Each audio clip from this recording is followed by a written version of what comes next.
Praise the lord. Hallelujah. ದೇವರ ಪರಿಶುದ್ಧ ನಾಮಕ್ಕೆ ಸ್ತೋತ್ರವಾಗಲಿ. ನಿಮ್ಮೆಲ್ಲರಿಗೂ ಯೇಸು ಕ್ರಿಸ್ತ ನಾಮದಲ್ಲಿ ಪ್ರೀತಿಯ ವಂದನೆಗಳನ್ನು ನಾನು ತಿಳಿಯಪಡಿಸ್ತೇನೆ. ತಿರುಗಿ ಬುಧವಾರ ಆನ್ಲೈನ್ ಈ ಪ್ರಾರ್ಥನೆಗೆ ನಿಮ್ಮೆಲ್ಲರನ್ನು ನಾನು ಪ್ರೀತಿಯಿಂದ ನಾನು ಆಹ್ವಾನಿಸ್ತೇನೆ. ನಾವು ಪ್ರಾರ್ಥನೆ ಮಾಡಿಕೊಂಡು ಪ್ರಾರ್ಥನೆಯನ್ನು ನಾವು ಪ್ರಾರಂಭ ಮಾಡಿಕೊಳ್ಳೋಣ. ನಾವೆಲ್ಲರೂ ಕಣ್ಣುಗಳನ್ನು ಮುಚ್ಚಿ ನಾವು ಪ್ರಾರ್ಥನೆ ಮಾಡಿಕೊಳ್ಳೋಣ. ಪ್ರೀತಿಯುಳ್ಳ ಪರಲೋಕದ ತಂದೆ ದೇವರೇ, ಯೇಸು ಕ್ರಿಸ್ತನ ನಾಮದಲ್ಲಿ ನಿಮಗೆ ಸ್ತುತಿ ಸ್ತೋತ್ರಗಳನ್ನು ನಾವು ಸಲ್ಲಿಸುತ್ತೇವೆ ಸ್ವಾಮಿ.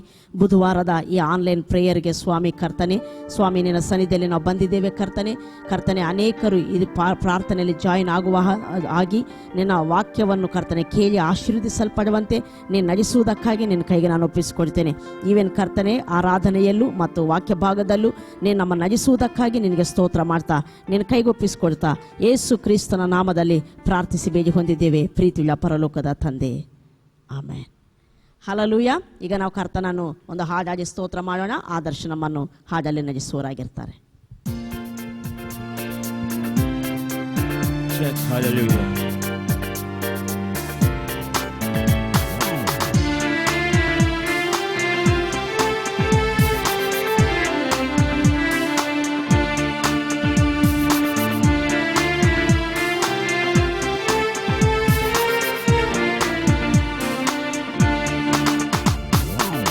ಯೇಸುವೇ ಯೇಸುವೇ ನೀನೇ ನನ್ನ ದೇವರು.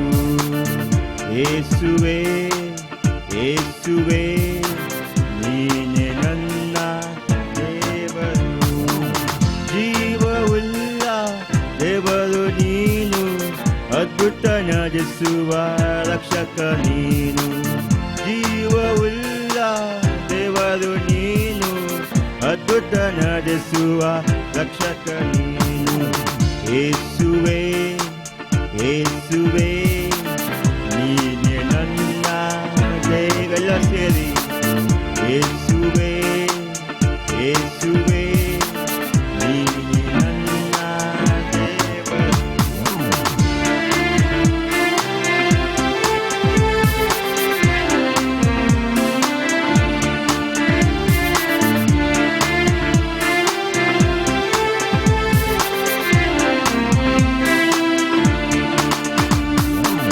ನನ್ನ ಪಾಪಕ್ಕಾಗಿ ಶಿಲುಬೆಯನ್ನು ಹೊತ್ತೆನಿ, ನನ್ನ ದ್ರೋಹಕ್ಕಾಗಿ ಬಾಧೆಯನ್ನು ಸಹಿಸಿದೆನಿ.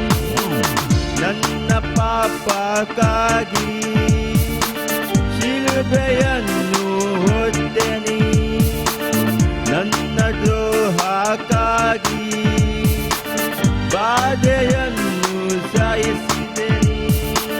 ನನ್ನ ರಕ್ಷಿಸಿದೆ ಜೀವ ಕೊಟ್ಟು, ನಿನಗೆ ಕೋಟಿ ಸ್ತೋತ್ರವು. ನನ್ನ ರಕ್ಷಿಸಿದೆ ಜೀವ ಕೊಟ್ಟು, ನಿನಗೆ ಕೋಟಿ ಸ್ತೋತ್ರವು. ಯೇಸುವೇ ಯೇಸುವೇ ನೀನೇ ನನ್ನ ದೇವರು. ಯೇಸುವೇ ಯೇಸುವೇ ನೀನೆ ನನ್ನ ದೇವರು. ಜೀವವುಳ್ಳ ದೇವರು ನೀನು, ಅದ್ಭುತ ನಡೆಸುವ ರಕ್ಷಕ ನೀನು. ಜೀವವುಳ್ಳ ದೇವರು ನೀನು, ಅದ್ಭುತ ನಡೆಸುವ ರಕ್ಷಕ ನೀನು. ಯೇಸುವೇ ಯೇಸುವೇ ನೀನೆ ನನ್ನ ದೇವರು. ಯೇಸುವೇ ಯೇಸುವೇ ನೀನೆ ನನ್ನ ದೇವರು.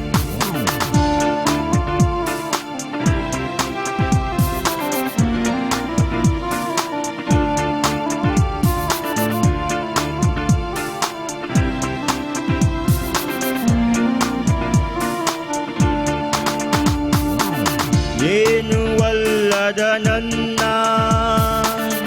ಉನ್ನತಕ್ಕೆ ಏರಿಸಿದೆ, ಅಲ್ಪನಾದ ನನ್ನ ಆಶೀರ್ವಾದವಾಗಿ ಮಾಡಿದೆ.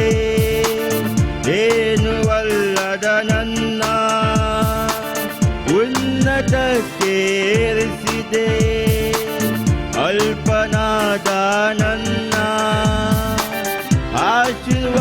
ವಾದವಾಗಿ ಮಾಡಿದೆ ಕೃಪೆಗಳಿಂದ ನನ್ನ ತುಂಬಿಸಿರುವೆ ನಿನಗೆ ಕೋಟಿ ಸ್ತೋತ್ರವು ಕೃಪೆಗಳಿಂದ ನನ್ನ ತುಂಬಿಸಿರುವೆ ನಿನಗೆ ಕೋಟಿ ಸ್ತೋತ್ರವು ಯೇಸುವೇ ಯೇಸುವೇ ನೀನೆ ನನ್ನ ದೇವರು ಯೇಸುವೇ ಯೇಸುವೇ ನೀನೆ ನನ್ನ ದೇವರು ಜೀವವುಳ್ಳ ದೇವರು ನೀನು ಅದ್ಭುತ ನಡೆಸುವ ರಕ್ಷಕ ನೀನು ಜೀವವುಳ್ಳ ದೇವರು ನೀನು ಅದ್ಭುತ ನಡೆಸುವ ರಕ್ಷಕ ನೀನು ಯೇಸುವೇ ಯೇಸುವೇ ನೀನೆ ನನ್ನ ದೇವರು ಯೇಸುವೇ ಯೇಸುವೇ ನೀನೆ ನನ್ನ ದೇವರು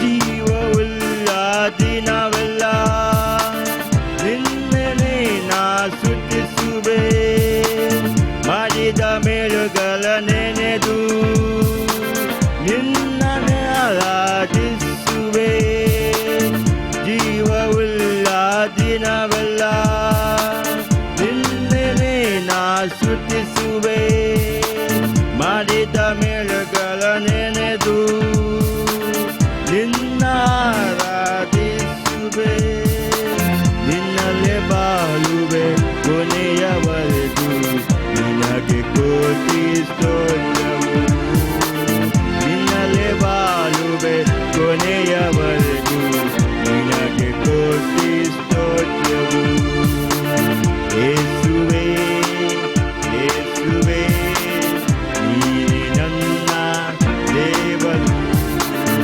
ಯೇಸುವೇ ಯೇಸುವೇ ನೀನೆ ನನ್ನ ದೇವರು ಜೀವವುಳ್ಳ ದೇವರು ನೀನು ಅದ್ಭುತ ನಡೆಸುವ ರಕ್ಷಕ ನೀನು ಜೀವವುಳ್ಳ ದೇವರು ನೀನು ಅದ್ಭುತ ನಡೆಸುವ ರಕ್ಷಕ ನೀನು ಯೇಸುವೇ ಯೇಸುವೇ ನೀನೆ ನನ್ನ ದೇವರು ಯೇಸುವೇ ಯೇಸುವೇ ನೀನೆ ನನ್ನ ದೇವರು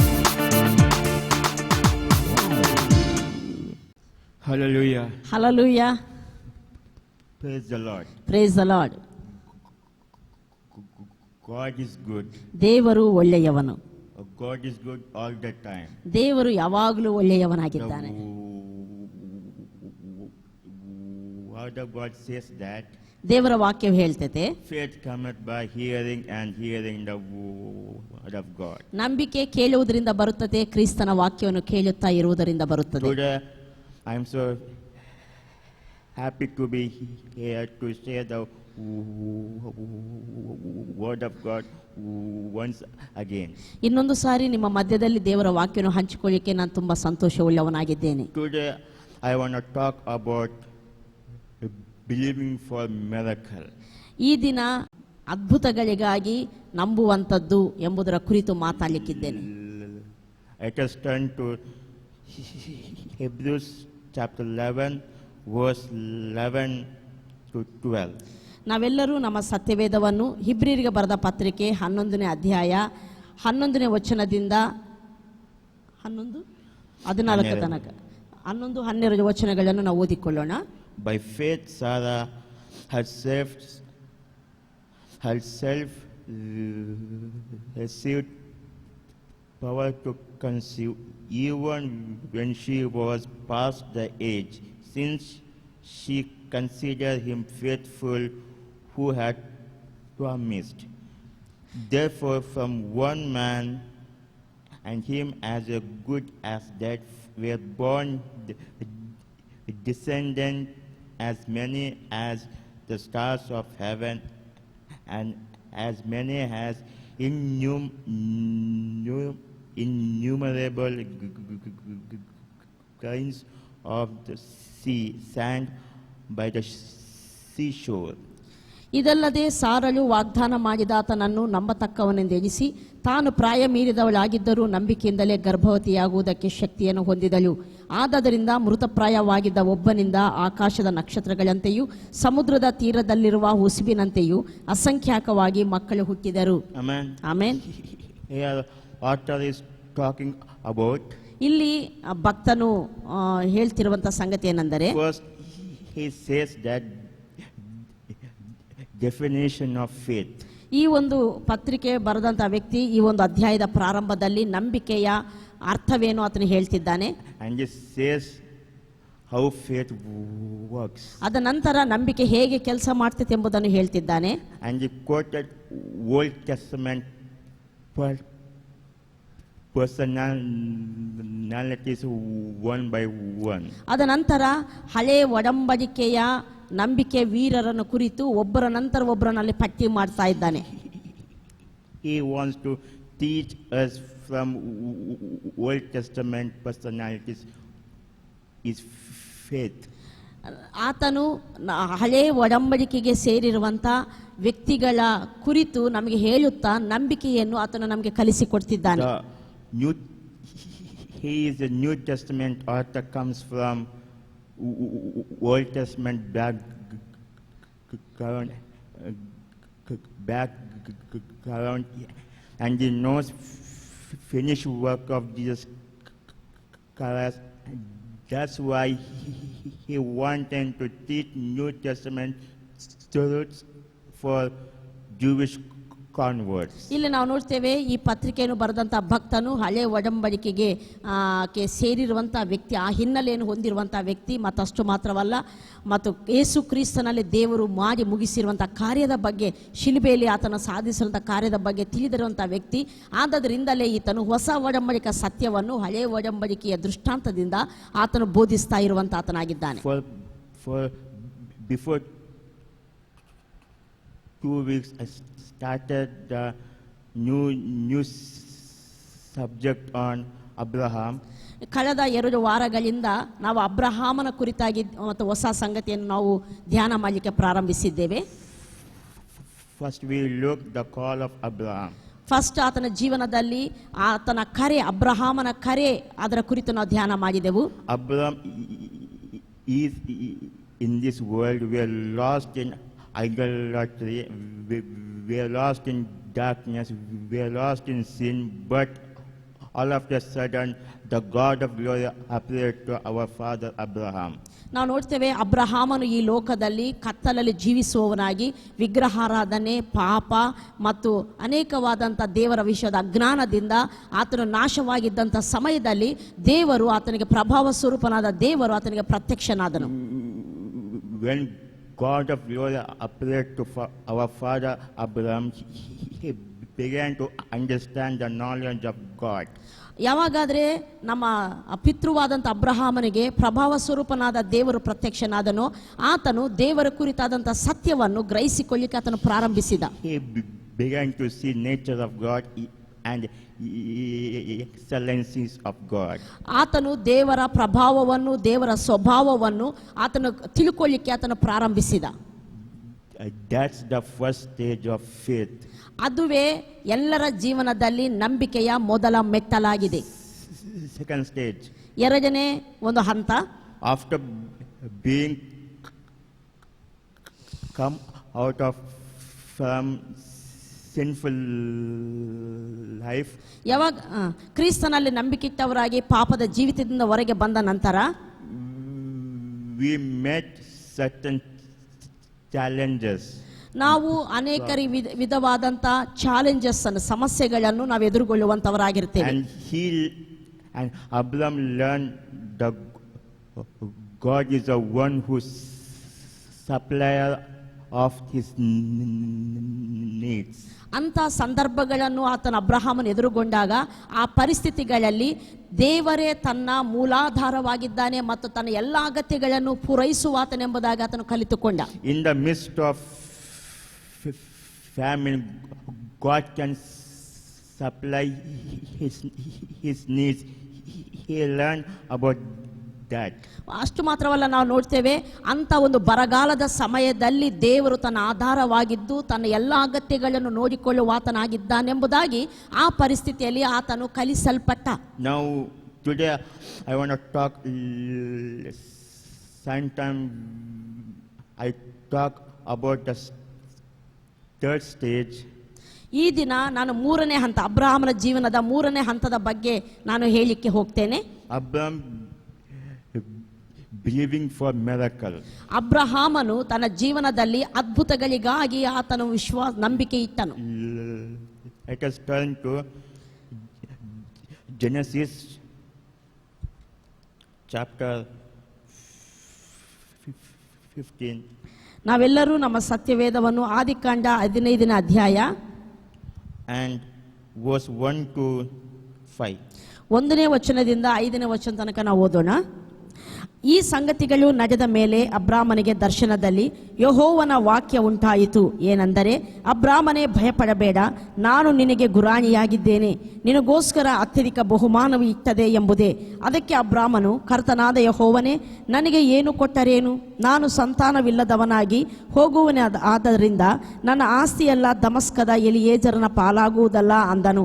ತಿರುಗಿ ಅಬ್ರಾಮನು, ನೀನು ನನಗೆ ಸಂತಾನ ಕೊಡಲಿಲ್ಲವಾದ್ದರಿಂದ ನನ್ನ ಮನೆಯಲ್ಲಿ ಹುಟ್ಟಿದವನೇ ನನಗೆ ಬಾಧ್ಯಸ್ಥನಾಗಬೇಕಾಯಿತು ಎಂದು ಹೇಳಲು ಯೆಹೋವನು ಅವನ ಸಂಗಡ ಮಾತಾಡಿ, ಇವನು ನಿನಗೆ ಬಾಧ್ಯಸ್ಥನಾಗುವುದಿಲ್ಲ, ನಿನ್ನ ಹೊಟ್ಟೆಯಲ್ಲೇ ಹುಟ್ಟುವವನು ನಿನಗೆ ಬಾಧ್ಯಸ್ಥನಾಗುವನು ಎಂದು ಹೇಳಿ ಅವನನ್ನು ಹೊರಗೆ ಕರತಂದು, ಆಕಾಶದ ಕಡೆಗೆ ನೋಡು, ನಕ್ಷತ್ರಗಳನ್ನು ಲೆಕ್ಕಿಸುವುದು ನಿನ್ನಿಂದಾದರೆ ಲೆಕ್ಕಿಸು, ನಿನ್ನ ಸಂತಾನವು ಅಷ್ಟಾಗುವುದು ಅಂದನು. ಅಬ್ರಾಮನು ಯೆಹೋವನನ್ನು ನಂಬಿದನು, ಯೆಹೋವನು ಅವನ ನಂಬಿಕೆಯನ್ನು ಅವನ ಲೆಕ್ಕಕ್ಕೆ ನೀತಿ ಎಂದು ಎಣಿಸಿದನು. Amen. Amen. Abraham, in his faith journey, he learned about our God is a God of impossible. ಆತನು ತನ್ನ ನಂಬಿಕೆಯ ಜೀವನದಲ್ಲಿ ಅಬ್ರಹಾಮನು ಕಲಿತಂತ ಸಂಗತಿ ಏನಂದ್ರೆ, ನಮ್ಮ ದೇವರು ಅಸಾಧ್ಯಗಳನ್ನು ಸಾಧ್ಯ ಮಾಡುವ ದೇವರು ಎಂಬುದಾಗಿ. Abraham never experienced real miracle at that point. ಆ ರೀತಿ ಆತನು ತಿಳಿದಿರುವಂತ ನಂಬಿಕೆ ಇಟ್ಟಂತ ಸಮಯದಲ್ಲಿ ನಿಜಕ್ಕೂ ತನ್ನ ಜೀವನದಲ್ಲಿ ಅದ್ಭುತಗಳನ್ನು ಆತನು ಇನ್ನೂ ನೋಡಿರಲಿಲ್ಲ. He has not faced that situation like very impossible situation. ಈ ಪರಿಸ್ಥಿತಿಯಲ್ಲಿ ನಾವು ನೋಡ್ತೇವೆ, ಅಷ್ಟು ತನಕ ಅಸಾಧ್ಯವಾದ ಸಂಗತಿಯನ್ನು ಎದುರಿಸುವಂತ ಒಂದು ಪರಿಸ್ಥಿತಿ ತನ್ನ ಜೀವನದಲ್ಲಿ ಆತನಿಗೆ ಗೊತ್ತಿರಲಿಲ್ಲ. We see that when Joshua took Israel to fight against Canaan, ನಾವು ನೋಡ್ತೇವೆ ಯೆಹೋಶುವನು ಕಾನಾನು ದೇಶದಲ್ಲಿ ಅಲ್ಲಿ ವಿರುದ್ಧವಾಗಿ ಅವರಿಗೆ ಯುದ್ಧಕ್ಕೆ ಹೊರಟಾಗ he prayed to God that sun to be still. ಅಲ್ಲಿ ಆತನ ಕಾನಾನ್ ದೇಶದಲ್ಲಿ ಆತನ ಯುದ್ಧ ಮಾಡ್ತಿರುವಾಗ ಒಂದು ದಿನ ಹೀಗೆ ಪ್ರಾರ್ಥನೆ ಮಾಡ್ತಾನೆ, ಸೂರ್ಯನು ಅಲ್ಲೇ ನಿಲ್ಲಲಿ ಎಂಬುದಾಗಿ. And God answered to Joshua and sun stood still. ಅಲ್ಲಿ ನಾವು ನೋಡ್ತೇವೆ ಯೆಹೋಶುವನಿಗೆ ಪ್ರಾರ್ಥನೆಯನ್ನು ದೇವರು ಉತ್ತರಿಸಿದ, ಸೂರ್ಯನು ಆತನು ಕೇಳಿದ ಹಾಗೆ ಅಲ್ಲೇ ನಿಂತುಕೊಂಡು ಬಿಟ್ಟ. That is our God. God is a God of impossible. ಇದು ನಮ್ಮ ದೇವರಾಗಿದ್ದಾನೆ, ಅಸಾಧಾರಣವಾದ ಕಾರ್ಯಗಳನ್ನು ಸಾಧ್ಯ ಮಾಡುವಂತ ದೇವರಾಗಿದ್ದಾನೆ. I mean, we may go through that situations. ನಾವು ಇಂಥ ಒಂದು ಪರಿಸ್ಥಿತಿಗಳಲ್ಲಿ ಹೋಗ್ತಿರ್ಬೋದು. Everyone can say it is impossible. ಎಲ್ಲರೂ ಹೇಳ್ತಿರ್ಬೋದು ಇದು ಅಸಾಧ್ಯ ಎಂಬುದಾಗಿ. Doctors may say that it is very impossible. Even ವೈದ್ಯರು ಹೇಳ್ತಿರ್ಬೋದು ಇದು ಅಸಾಧ್ಯ ಎಂಬುದಾಗಿ. World can say it is very impossible. ಲೋಕವೆಲ್ಲ ಹೇಳ್ಬೋದು ಇದು ಅಸಾಧ್ಯ ಎಂಬುದಾಗಿ. But God say it is possible. ಆದ್ರೆ ದೇವರು ಹೇಳುವಂತದ್ದೇನೆಂದ್ರೆ ಇದು ಸಾಧ್ಯ. So in Abraham's faith journey learn this. ಆದಾದ್ರೆ ನಾವು ನೋಡ್ತೇವೆ ಅಬ್ರಹಾಮನು ತನ್ನ ನಂಬಿಕೆ ಜೀವನದಲ್ಲಿ ಇದನ್ನು ದೇವರಿಗೆ ಎಲ್ಲಾ ಸಾಧ್ಯ ಎಂಬುದನ್ನು ಕಲಿತ. God is the God of miracle.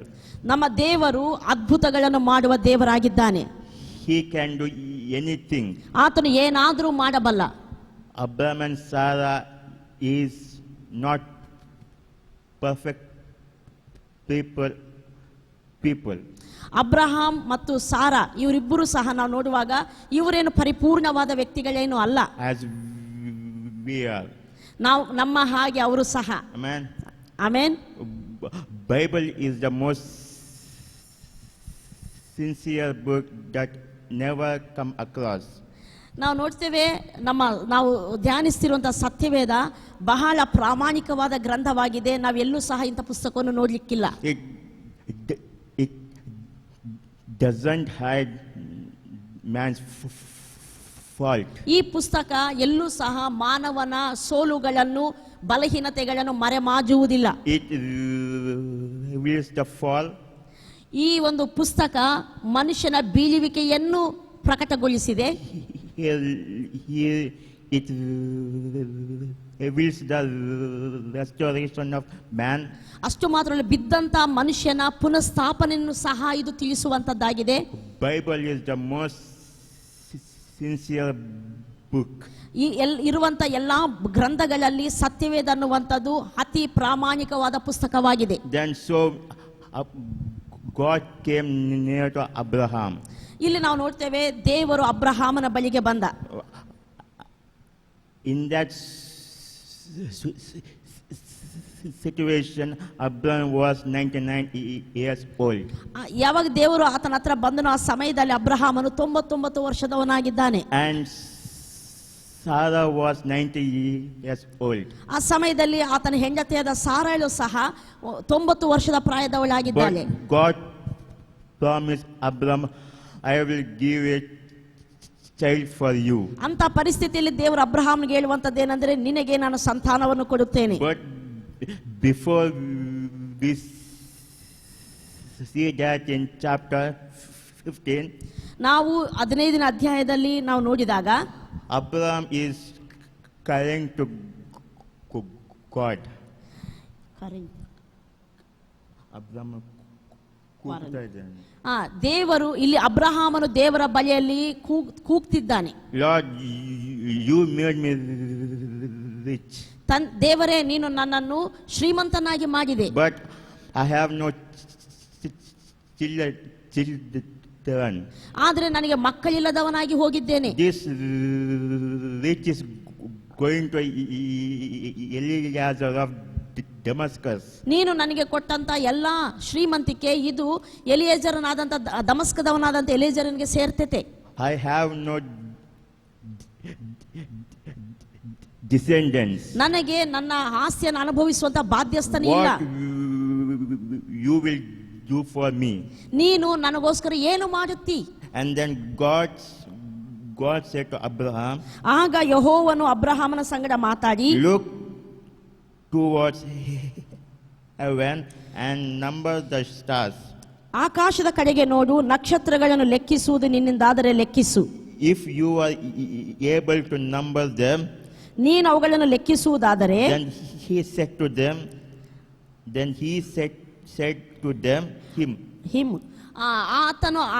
ಅವನಿಗೆ ಹೇಳಿದ, so shall your offspring be. ನಿನ್ನ ಸಂತಾನವು ಅಷ್ಟಾಗುವುದು ಅಂದನು. ಆಮೆನ್. God is saying, ದೇವರು ಇಲ್ಲಿ ಹೇಳ್ತಿದ್ದಾನೆ, ಅಬ್ರಹಾಮನಿಗೆ ಹೇಳ್ತಿದ್ದಾನೆ, can you number the stars? ನೀನು ನಕ್ಷತ್ರಗಳನ್ನು ಲೆಕ್ಕಿಸಲಿಕ್ಕೆ ನಿನ್ನಿಂದ ಆಗ್ತದಾ? It is very impossible. ಅದು ಅಸಾಧ್ಯವಾದಂತ ಸಂಗತಿಯಾಗಿದೆ. Then so shall your offspring be. ಅದೇ ರೀತಿ ನಿನ್ನ ಸಂತಾನವು ಸಹ ಲೆಕ್ಕಿಸುವುದಕ್ಕೆ ಅಸಾಧ್ಯವಾಗಿರುತ್ತದೆ. For lot of Abraham believed that and came back to home. ಇಲ್ಲಿ ನಾವು ನೋಡ್ತೇವೆ ಅಬ್ರಹಾಮನು ಇದು ದೇವರ ಮಾತನ್ನು ನಂಬಿದನು ಮತ್ತು ಆತನು ತಿರುಗಿ ಮನೆಗೆ ಬಂದ. When someone goes to home, ಯಾರಾದ್ರೆ ಒಬ್ರು ಮನೆಗೆ ಹಿಂತಿರುಗಿ ಹೋದಾಗ, in home someone is there. ನಾವು ಮನೆಗೆ ಹಿಂತಿರುಗಿ ಹೋದಾಗ ಮನೆಯಲ್ಲಿ ಇನ್ನೊಬ್ರು ಇರ್ತಾರೆ. the Sarah, the wife of Abraham. ಇಲ್ಲಿ ನಾವು ನೋಡ್ತೇವೆ ಅಬ್ರಹಾಮನ ಮನೆಗೆ ಹಿಂತಿರುಗಿ ಹೋದಾಗ ಅವನ ಹೆಂಡತಿಯಾದ ಸಾರಳಿದ್ದಾಳೆ. Sarah is thinking about her future. ಇಲ್ಲಿ ಸಾರೈಲು ತನ್ನ ಭವಿಷ್ಯತ್ತು ವಿಷಯದಲ್ಲಿ ಯೋಚನೆ ಮಾಡ್ತಿದ್ದಾಳೆ. Women are very responsible for their family. ನಾವು ನೋಡ್ತೇವೆ ಸ್ತ್ರೀಯರು ತಮ್ಮ ಕುಟುಂಬದ ವಿಷಯದಲ್ಲಿ ಬಹಳ ಜವಾಬ್ದಾರಿ ಉಳ್ಳವರಾಗಿರ್ತಾರೆ. Sarah says to Abraham, ಇಲ್ಲಿ ಸಾರಳ ಅಬ್ರಹಾಮನಿಗೆ ಹೇಳ್ತಾಳೆ, it's been 15 years old that God spoke to Abraham you. ಇಲ್ಲಿ ಅಬ್ರಹಾಮನಿಗೆ ಹೇಳ್ತಿದ್ದಾಳೆ, ದೇವರು ನಿನ್ನ ಹತ್ರ ಮಾತಾಡಿ ಈಗಲೇ 15 ವರ್ಷ ಆಗಿ ಹೋಯ್ತು. He has not done anything. ಇಲ್ಲಿ ಏನು ಸಹ ಸಂಭವಿಸಲಿಲ್ಲ, ದೇವರು ಏನು ಸಹ ಮಾಡಲಿಲ್ಲ. And let us solve, let us make the solution to the problem. ನಾವು ಈ ಒಂದು ಸಮಸ್ಯೆಗೆ ನಾವೇ ಪರಿಹಾರವನ್ನು ಹುಡುಕಿಕೊಳ್ಳೋಣ. Your name is never compared to your personality. ನಾವು ನೋಡ್ತೇವೆ ನಿನ್ನ ಒಂದು ಹೆಸರು ನಿನ್ನ ಒಂದು ವ್ಯಕ್ತಿತ್ವಕ್ಕೆ ಹೋಲ್ತಾನೆ ಇಲ್ಲ. Before Abraham name was Abraham. ಅಬ್ರಹಾಮನ ಹೆಸರು ಪ್ರಾರಂಭದಲ್ಲಿ ಅಬ್ರಾಮ್ ಎಂಬುದಾಗಿತ್ತು. It is mean that ಅದರ ಅರ್ಥವೇನೆಂದರೆ father of many. ಅಬ್ರಹಾಮ್ ಅಂದ್ರೆ Abraham. ಅನೇಕ ಜನಾಂಗಗಳಿಗೆ ತಂದೆ. To Abraham, this is the main problem. ಅಬ್ರಹಾಮನಿಗೆ ಇದೇ ಒಂದು ದೊಡ್ಡ ಸಮಸ್ಯೆ ಆಗಿತ್ತು. Many people asking, ಅನೇಕ ಜನರು ಆತನನ್ನು ಕೇಳ್ತಿದ್ರು, what is your name? ನಿನ್ನ ಹೆಸರೇನು? Where are you come from? ನೀನು ಎಲ್ಲಿಂದ ಬಂದಿದ್ದಿ? Then how many children do you have? ನಿನಗೆ ಎಷ್ಟು ಜನ ಮಕ್ಕಳಿದ್ದಾರೆ ಎಂಬುದಾಗಿ. The answer of Abraham, I have no children. ಆದ್ರೆ ಅಬ್ರಹಾಮನ ಉತ್ತರವೇನಾಗಿತ್ತಂದ್ರೆ ನನಗೆ ಮಕ್ಕಳಿಲ್ಲ ಎಂಬುದಾಗಿ. 70 years old. 70 ವರ್ಷದ ವಯಸ್ಸಿನಲ್ಲಿ No children. ಮಕ್ಕಳಿರಲಿಲ್ಲ. In 85 years old. 85 ವರ್ಷ ಬಂತು. No children. ಮಕ್ಕಳಾಗಲಿಲ್ಲ. Amen.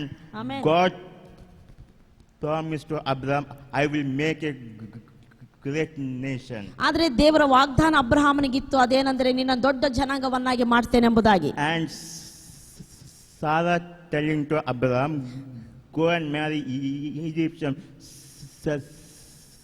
servant named Hagar. ಇಲ್ಲಿ ಸಾರಳ ಅಬ್ರಹಾಮನಿಗೆ ಹೇಳ್ತಿದ್ದಾಳೆ, ಹೋಗಿ ಐಗುಪ್ತು ಸ್ತ್ರೀ ಆದಂತ ದಾಸಿ ಆದಂತ ಹಾಗರಳ ನಿನ್ನ ಮದುವೆ ಆಗು. And she will give birth, and she will give birth to son. ನಿನ್ನ ಮಗನಿಗೆ ಆಕೆ ಜನ್ಮವನ್ನು ಕೊಡುತ್ತಾಳೆ. Amen. Amen. This matter is going to all the people. ಈ ಒಂದು ರೀತಿಯಾದಂತ ಒಂದು ಸಂಗತಿ ಎಲ್ಲ ಜನರ ಜೀವನದಲ್ಲಿ ನಡೆಯುವಂತದ್ದಾಗಿದೆ. Things were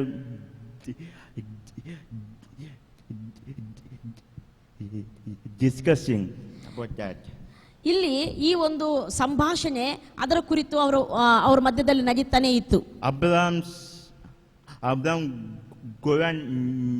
go and marry her. ಇಲ್ಲಿ ನಾವು ಅಬ್ರಹಾಮನು ಹೋಗಿ ಹಾಗರಳನ್ನು ಮದುವೆ ಆಗ್ತಾನೆ. And he bore a son. He bore a son. His name called Ishmael. ಅಲ್ಲಿ ಹಾಗರಳು ಮಗನನ್ನು ಹೆತ್ತಿ ಅವನಿಗೆ ಇಷ್ಮಾಯೇಲ್ ಎಂಬುದಾಗಿ ಹೆಸರಿಡ್ತಾರೆ. And he celebrated a long feast. ಇಷ್ಮಾಯೇಲನು ಹುಟ್ಟಿದಾಗ ದೊಡ್ಡ ಔತಣವನ್ನು ಅಬ್ರಹಾಮನು ಮಾಡಿಸ್ತಾನೆ.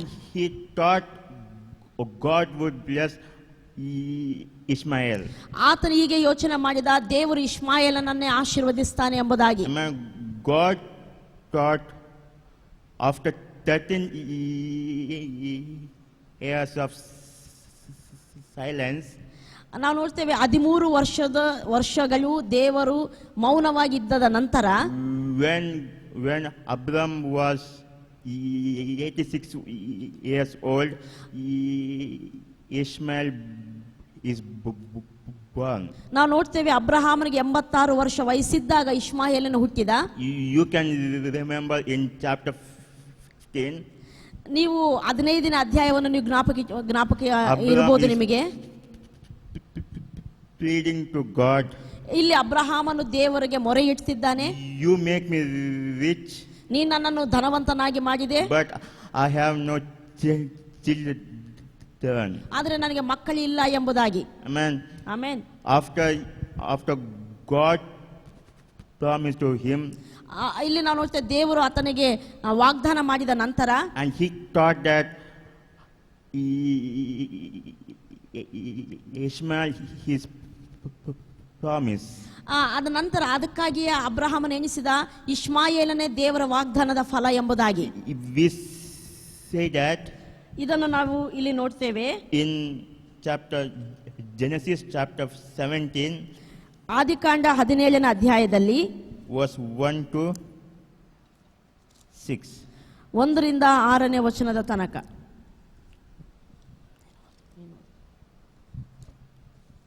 When Abram was 99 years old, the Lord appeared to Abraham and said to him, I am God of Almighty.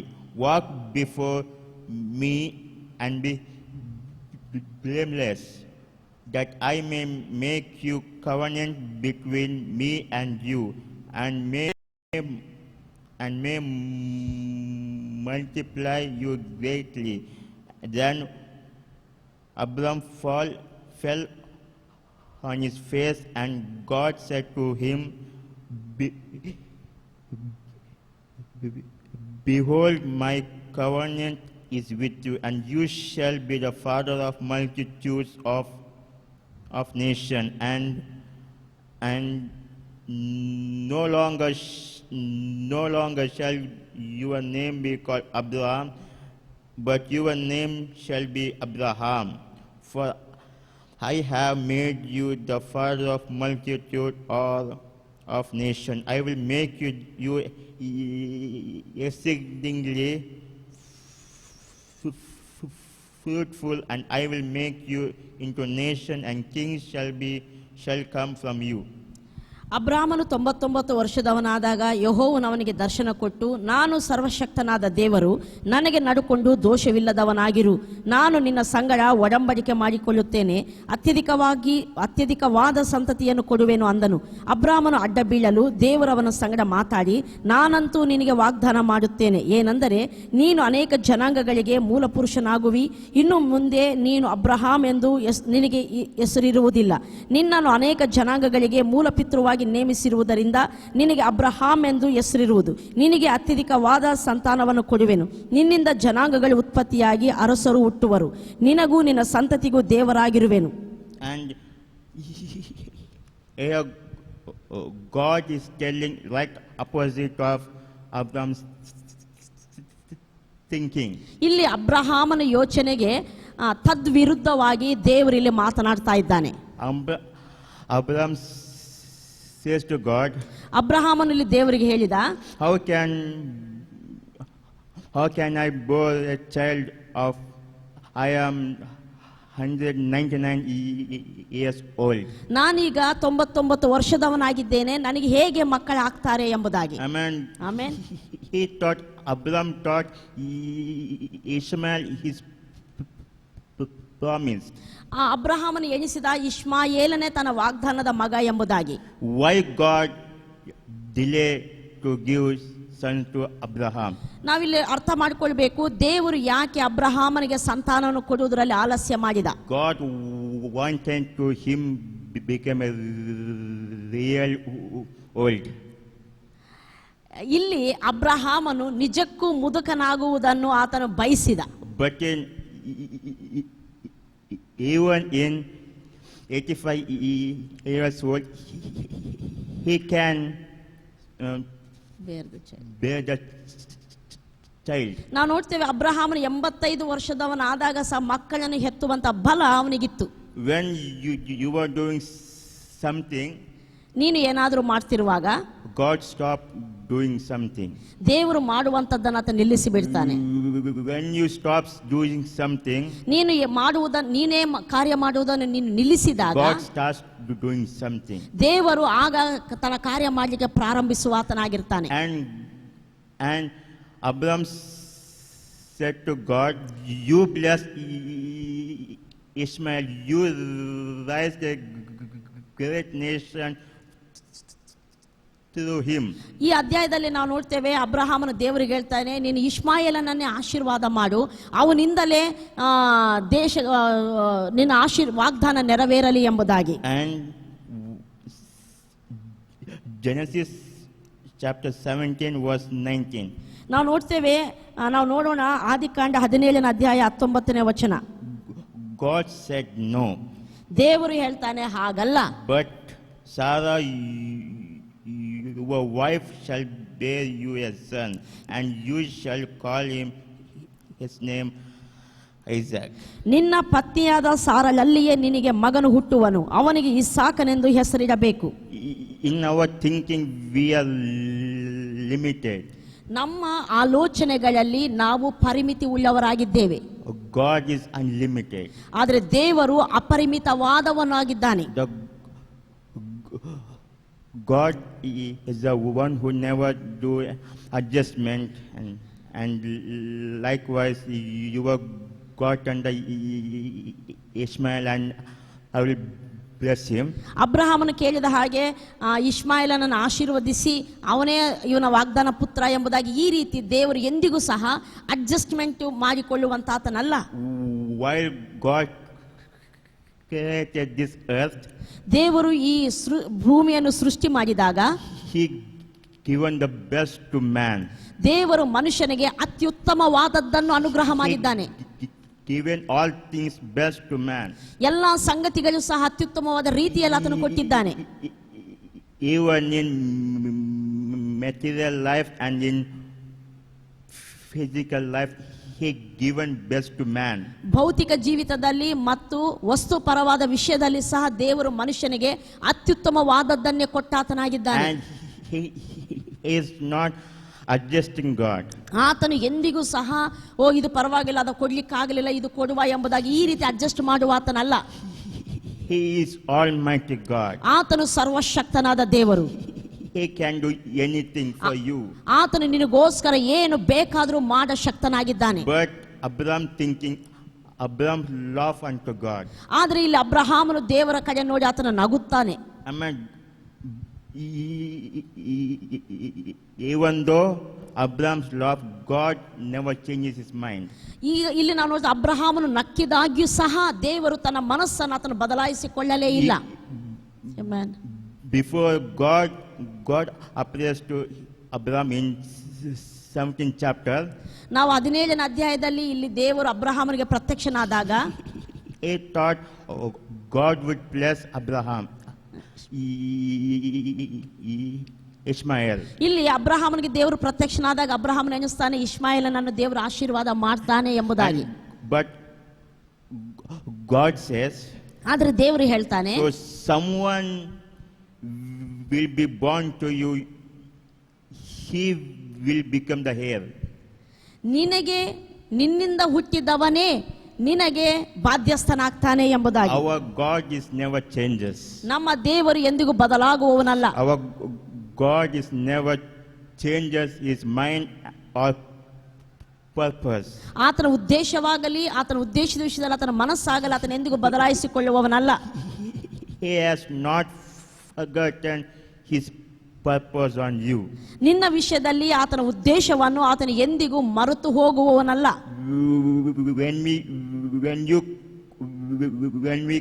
When he call you, ದೇವರು ನಿನ್ನನ್ನು ಕರೆಯುವಾಗ he can look after you. ನಿನ್ನ ವಿಷಯದಲ್ಲಿ ಎಲ್ಲಾ ಸಂಗತಿಗಳಲ್ಲಿ ನಿನ್ನ ವಿಷಯದಲ್ಲಿ ಆತ ನೋಡಿಕೊಳ್ಳುವ ಆತನಾಗಿದ್ದಾನೆ. God said to Abraham, ದೇವರು ಅಬ್ರಹಾಮನಿಗೆ ಹೇಳಿದನು, the world may say it is very impossible. ಲೋಕವು ಇದು ಅಸಾಧ್ಯ ಜರುಗುವಂತದೆಂಬುದಾಗಿ ಹೇಳಬಹುದು. Your wife says it is very impossible. ನಿನ್ನ ಹೆಂಡತಿ ಹೇಳಬಹುದು ಇದು ಅಸಾಧ್ಯ ಎಂಬುದಾಗಿ. But I say is possible. ಆದ್ರೆ ಆತನು ಹೇಳ್ತಾನೆ, ನಾನು ಹೇಳ್ತಿದ್ದೇನೆ ಇದು ಸಾಧ್ಯ ಎಂಬುದಾಗಿ. I am going to show to the world I am God of the impossible. ನಾನು ಲೋಕಕ್ಕೆ ನಿನ್ನ ಮೂಲಕ ತೋರಿಸಿಕೊಳ್ಳಲಿಕ್ಕಿದ್ದೇನೆ, ಅದೇನೆಂದ್ರೆ ನಾನು ಸರ್ವಶಕ್ತನಾದ ದೇವರು, ಅಸಾಧ್ಯವಾದದ್ದನ್ನು ಸಾಧ್ಯಪಡಿಸುವ ಆತನೆಂಬುದಾಗಿ. Why God insisting that you shall be the Isaac, your son shall be your heir. ಇಲ್ಲಿ ಆತನು ಹೇಳ್ತಿದ್ದಾನೆ, ನಿನ್ನ ಮಗನಾದ ಇಸಾಕನೇ ನಿನಗೆ ಬಾಧ್ಯಸ್ಥನಾಗಿರುತ್ತಾನೆಂಬುದಾಗಿ. Shall we turn to Galatians? ನಾವೆಲ್ಲರೂ ನಮ್ಮ ಸತ್ಯವೇದವನ್ನು ಗಲಾತ್ಯದವರಿಗೆ ಬರೆದ ಪತ್ರಿಕೆ chapter 4 4ನೇ ಅಧ್ಯಾಯ verse 21. 21ನೇ ವಚನವನ್ನು ಓದೋಣ. ಧರ್ಮಶಾಸ್ತ್ರ ಅಧೀನರಾಗುವುದಕ್ಕೆ ಮನಸ್ಸುಳ್ಳವರೇ, ಧರ್ಮಶಾಸ್ತ್ರಕ್ಕೆ ಕಿವಿ ಕೊಡುವುದಿಲ್ಲವೋ? ನನಗೆ ಹೇಳಿರಿ. ಅದರಲ್ಲಿ ಬರೆದಿರುವುದೇನೆಂದರೆ, ಅಬ್ರಹಾಮನಿಗೆ 2 ಮಕ್ಕಳಿದ್ದರು, ಒಬ್ಬನು ತೊತ್ತಿನಿಂದ ಹುಟ್ಟಿದವನು, ಒಬ್ಬನು ಧರ್ಮ ಪತ್ನಿಯಿಂದ ಹುಟ್ಟಿದವನು. ತೊತ್ತಿನ ಮಗನು ಸ್ವಾಭಾವಿಕವಾಗಿ ಹುಟ್ಟಿದವನು, ಧರ್ಮ ಪತ್ನಿಯ ಮಗನೋ ವಾಗ್ದಾನದ ಫಲವಾಗಿ ಹುಟ್ಟಿದನು. ಈ ಸಂಗತಿಗಳು ಉಪಮಾನವಾಗಿವೆ. Amen. Amen. Here Paul is writing to which Abraham. ಇಲ್ಲಿ ಪೌಲನು ಅಬ್ರಹಾಮನು ಯಾರು ಏನು ಎಂಬುದನ್ನು ಬರೆಯುತ್ತಿದ್ದಾನೆ. Amen. Amen. That's why Abraham is more important. ಇಲ್ಲಿ ಅಬ್ರಹಾಮನ ಬಗ್ಗೆ ಇಲ್ಲಿ ಹೇಳಲ್ಪಟ್ಟಿರುವಂತದ್ದು ನೋಡಿದರೆ ನಮ್ಗೆ ಗೊತ್ತಾಗ್ತದೆ, ಅಬ್ರಹಾಮನು ತುಂಬಾ ಪ್ರಾಮುಖ್ಯವಾದ ವ್ಯಕ್ತಿಯಾಗಿದ್ದಾನೆ ನಮಗೆ. Here Paul is writing to Jewish converts. ಇಲ್ಲಿ ಯಹೂದ್ಯರಿಂದ ರಕ್ಷಣೆ ಹೊಂದಿರುವಂತಹ ವ್ಯಕ್ತಿಗಳಿಗೆ ಆತನು ಬರೀತಿದ್ದಾನೆ. But Jewish people preaching to a Jewish person, ಯಹೂದ್ಯ ವ್ಯಕ್ತಿಗಳು ಯಹೂದ್ಯ ವ್ಯಕ್ತಿಗೆ ಅವರು ಉಪದೇಶ ಮಾಡುವಾಗ they will say like this.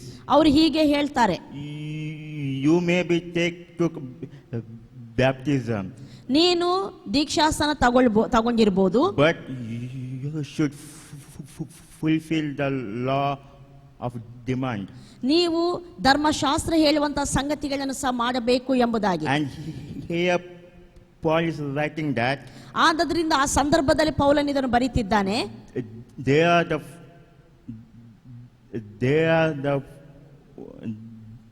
they are come from Hagar, the Jewish people.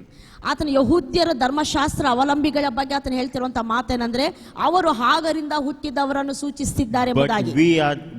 But we belong to free women. ನಾವು ಧರ್ಮ ಪತ್ನಿ ಆದಂತ ಸಾರಳಿಗೆ ಸೇರಿದವರೆಂಬುದಾಗಿ ಆತನು ಹೇಳ್ತಿದ್ದಾನೆ. Amen. Amen. Amen. This was one of the greatest example of salvation. ಇದು ರಕ್ಷಣೆಯ ವಿಷಯವಾಗಿ ಅತಿ ದೊಡ್ಡದಾದಂತ ಉನ್ನತವಾದಂತ ಉದಾಹರಣೆ ಇದಾಗಿದೆ.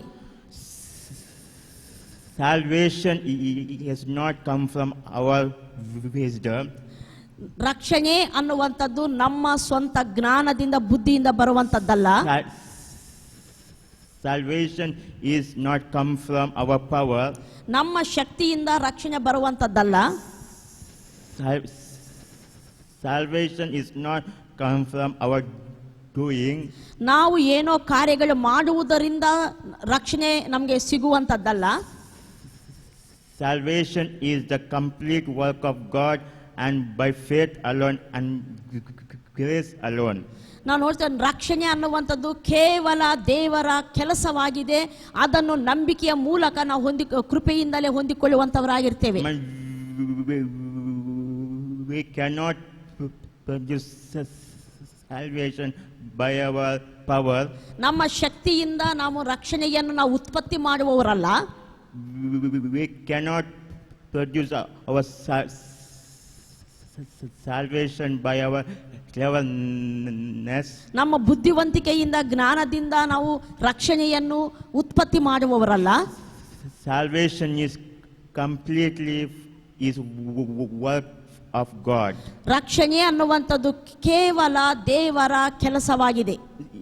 In the same way, ಅದೇ ರೀತಿ God is working in Abraham's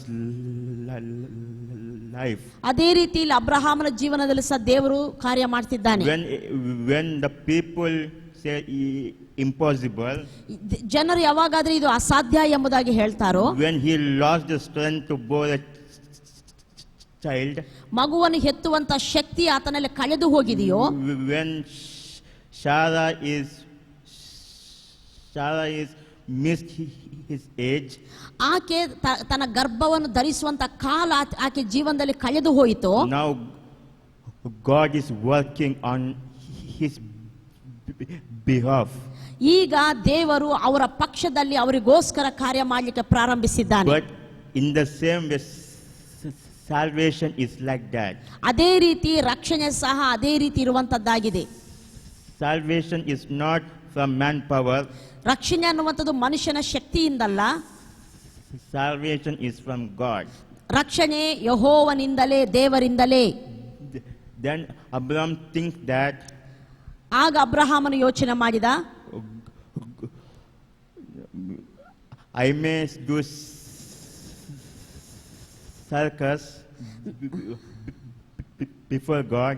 ನಾನು ದೇವರ ಮುಂದೆ ಏನೇ ಸರ್ಕಸ್ ಮಾಡಿದ್ರು, I may convince God. ನಾನು ಏನು ಮಾಡಿ ದೇವರನ್ನು ಕನ್ವಿನ್ಸ್ ಮಾಡಲಿಕ್ಕೆ ನೋಡಿದ್ರು, God is never change his plan. ದೇವರಿಗೆ ನನ್ನ ವಿಷಯದಲ್ಲಿರುವಂತಹ ಉದ್ದೇಶದ ವಿಷಯದಲ್ಲಿ ಆತನ ಪ್ರಣಾಳಿಕೆ ಬದಲಾಗುವುದೇ ಇಲ್ಲ. In 1 Corinthians chapter 1 verse 25. ನಾವು ನೋಡ್ತೇವೆ ಕೊರಿಂಥದವರಿಗೆ ಬರೆದಂತ ಮೊದಲನೇ ಪತ್ರಿಕೆ 1ನೇ ಅಧ್ಯಾಯ 29ನೇ ವಚನದಲ್ಲಿ, For the foolishness of God is wiser than man, and the weakness of God is stronger than man. ನಾವಿಲ್ಲಿ ನಾವು ನೋಡ್ತೇವೆ 25ನೇ ವಚನ, ಲೋಕದವರು ದೇವರಲ್ಲಿ ಯಾವುದನ್ನು ಬುದ್ಧಿಹೀನತೆ ಎಂದು ಎಣಿಸುತ್ತಾರೋ ಅದು ಮನುಷ್ಯರ ಜ್ಞಾನಕ್ಕಿಂತಲೂ ಶ್ರೇಷ್ಠ ಜ್ಞಾನವಾಗಿದೆ. ಅವರು ದೇವರಲ್ಲಿ ಯಾವುದನ್ನು ಬಲಹೀನತೆ ಎಂದು ಎಣಿಸುತ್ತಾರೋ ಅದು ಮನುಷ್ಯರ ಬಲಕ್ಕಿಂತಲೂ ಬಲವುಳ್ಳದ್ದಾಗಿದೆ. His foolishness is greater than man's wisdom. ದೇವರ ಬಲಹೀನತೆ ಮನುಷ್ಯರ ಜ್ಞಾನಕ್ಕಿಂತಲೂ ಶ್ರೇಷ್ಠವಾದ ಜ್ಞಾನವಾಗಿದೆ. His weakness is stronger than people's strength. ಆತನ ಬಲಹೀನತೆ ಮನುಷ್ಯರ ಬಲಕ್ಕಿಂತಲೂ ಬಲವುಳ್ಳದ್ದಾಗಿದೆ.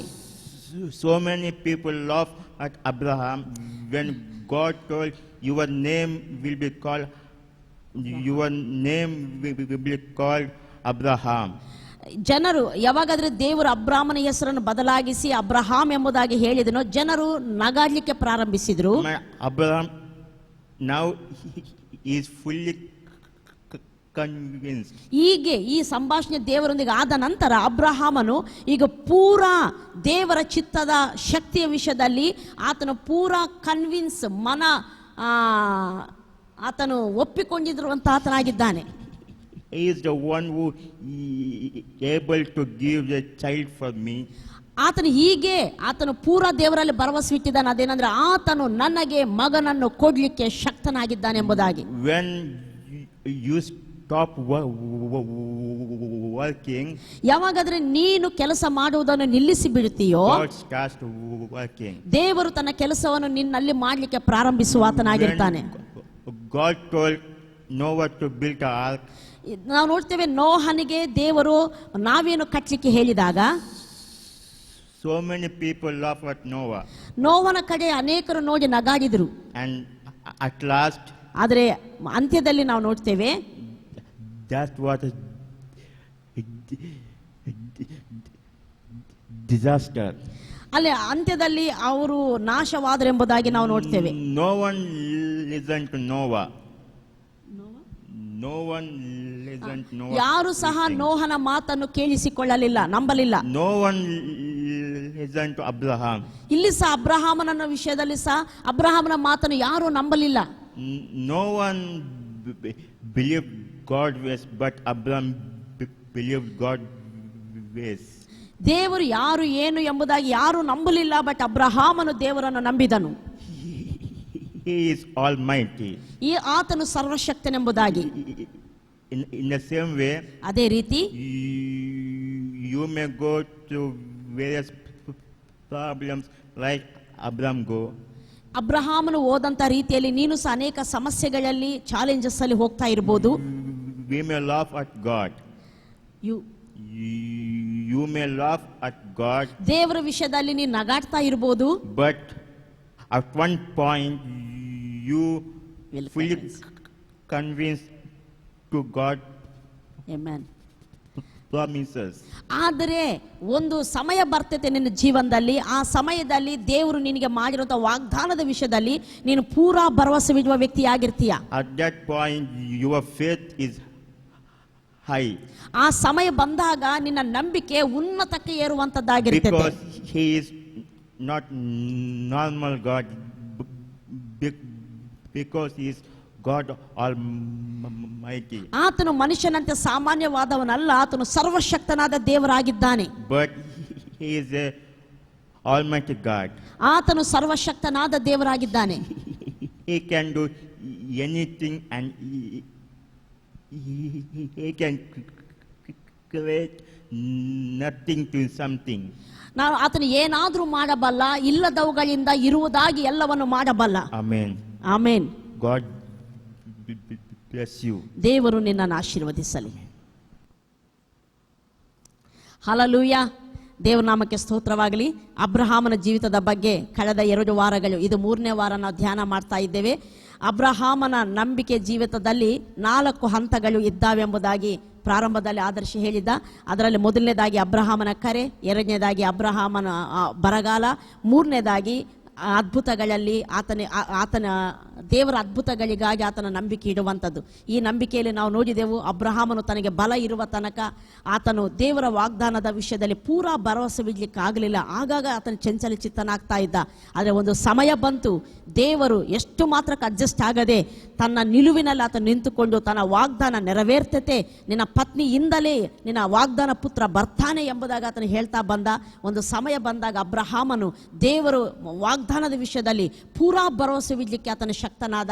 ಆ ಟೈಮಲ್ಲಿ ಆತನ ಜೀವನದಲ್ಲಿ ದೇವರ ಅದ್ಭುತ ನಡೆದದ್ದನ್ನು, ಅಸಾಧಾರಣವಾದ ಪರಿಸ್ಥಿತಿಯಲ್ಲಿ, ಅಸಾಧ್ಯವಾದ ರೀತಿಯಲ್ಲಿ ದೇವರ ಮಹತ್ ಕಾರ್ಯ ಆತನ ಜೀವನದಲ್ಲಿ ನಡೆದದ್ದು ನಾವು ನೋಡ್ತೇವೆ. ಪ್ರಿಯ ದೇವರ ಮಕ್ಕಳೇ, ನಮ್ಮ ಜೀವನದಲ್ಲಿ ಸಹ ಒಂದು ಟೈಮ್ ಬರ್ತೈತೆ, ದೇವರನ್ನು ನಾವು ಪೂರಾ ನಂಬಲಿಕ್ಕೆ ನಾವು ಪ್ರಾರಂಭಿಸ್ತೇವೆ. ಪವಿತ್ರಾತ್ಮನ ಕಾರ್ಯ ನಮ್ಮಲ್ಲಿ ಮಾಡ್ತಾನೆ. ಆ ಸಮಯದಲ್ಲಿ ದೇವರ ಮಹತ್ ಕಾರ್ಯವನ್ನು ನಮ್ಮ ಜೀವನದಲ್ಲಿ ನಾವು ಖಂಡಿತ ನೋಡುವಂಥವರಾಗಿರ್ತೇವೆ. ದೇವರು ಸರ್ವಶಕ್ತನು, ಮಾತಿನಲ್ಲಿ ನಂಬಿಕಸ್ತಕನು, ಆತನ ಎಂದಿಗೂ ಬದಲಾಗುವುದಿಲ್ಲ. ಏನಾದರೂ ಮಾಡಬಲ್ಲ, ಇಲ್ಲದ್ರಿಂದ ಇರುವ ಹಾಗೆ ಆತನ ಎಲ್ಲವನ್ನು ಮಾಡುವಾತನಾಗಿದ್ದಾನೆ. ನಾವು ಪ್ರಾರ್ಥನೆ ಮಾಡಿಕೊಳ್ಳೋಣ. ಪ್ರೀತಿಯುಳ್ಳ ಪರಲೋಕದ ತಂದೆ ದೇವರೇ, ಯೇಸು ಕ್ರಿಸ್ತನ ನಾಮದಲ್ಲಿ ನಿಮಗೆ ಸ್ತುತಿ ಸ್ತೋತ್ರಗಳನ್ನು ಸಲ್ಲಿಸುತ್ತೇವೆ. ನಿನ್ನ ಆತ್ಮನ ಮೂಲಕ ನಮ್ಮ ಹೃದಯಗಳ ಸಂಗಡ ನೀನು ಮಾತನಾಡ್ತಿರುವುದಕ್ಕಾಗಿ ಸ್ತೋತ್ರ. ನೀನು ಸರ್ವಶಕ್ತನಾದ ದೇವರು, ನಿನಗೆ ಅಸಾಧ್ಯವಾದದ್ದು ಒಂದೂ ಇಲ್ಲ.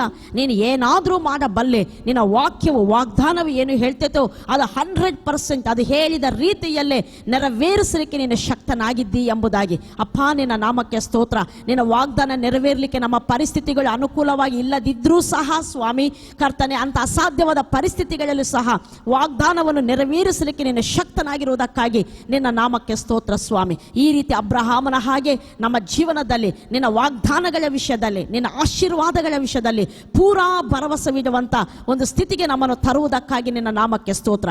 ಈ ಕಾರ್ಯ ಮಾಡಲಿಕ್ಕೆ ಪ್ರಾರಂಭಿಸಿರುವಂತ ಆತನೇ ಇದನ್ನು ಪೂರೈಸಲಿಕ್ಕೆ ನೀನು ಶಕ್ತನಾಗಿರುವುದಕ್ಕಾಗಿ ನಿಮಗೆ ನಾನು ಸ್ತೋತ್ರ ಮಾಡ್ತೇನೆ ಸ್ವಾಮಿ. ವೀಕ್ಷಿಸುವಂತ ಪ್ರತಿ ಒಬ್ಬರಲ್ಲಿ ಸ್ವಾಮಿ ತಮ್ಮ ಜೀವನದಲ್ಲಿ ದೇವರ ಕಾರ್ಯಗಳಿಗಾಗಿ ನಂಬಿಕೆಯಲ್ಲಿ ದೃಢವಾಗುವಂತೆ ಪವಿತ್ರಾತ್ಮನೇ ನೀನು ಕಾರ್ಯ ಮಾಡುವುದಕ್ಕಾಗಿ ಸ್ತೋತ್ರ. ಈ ರೀತಿ ನಾವೆಲ್ಲರೂ ನಿನ್ನ ಮಹಿಮೆಯನ್ನು ಲೋಕದಲ್ಲಿ ಪ್ರಚುರಪಡಿಸುವರಾಗಿರ್ತೇವೆ. ನಿನ್ನ ನಾಮಕ್ಕೆ ಸ್ತೋತ್ರ. ನಿನ್ನ ಮಗನಿಗಾಗಿ ವಾಕ್ಯ ಹಂಚಿಕೊಂಡ ಮಗನಿಗಾಗಿ ಸ್ತೋತ್ರ. ಬಲಪಡಿಸು, ಇನ್ನಷ್ಟು ನೀನು ಉಪಯೋಗಿಸುವುದಕ್ಕಾಗಿ ನಿನ್ನ ನಾಮಕ್ಕೆ ಸ್ತೋತ್ರ ಮಾಡ್ತಾ ಯೇಸು ನಾಮದಲ್ಲಿ ಪ್ರಾರ್ಥಿಸಿ ಬೇಡಿ ಹೊಂದಿದ್ದೇವೆ ಪ್ರೀತಿಯುಳ್ಳ ಪರಲೋಕದ ತಂದೆ. Amen. Hallelujah. God bless you all. Amen.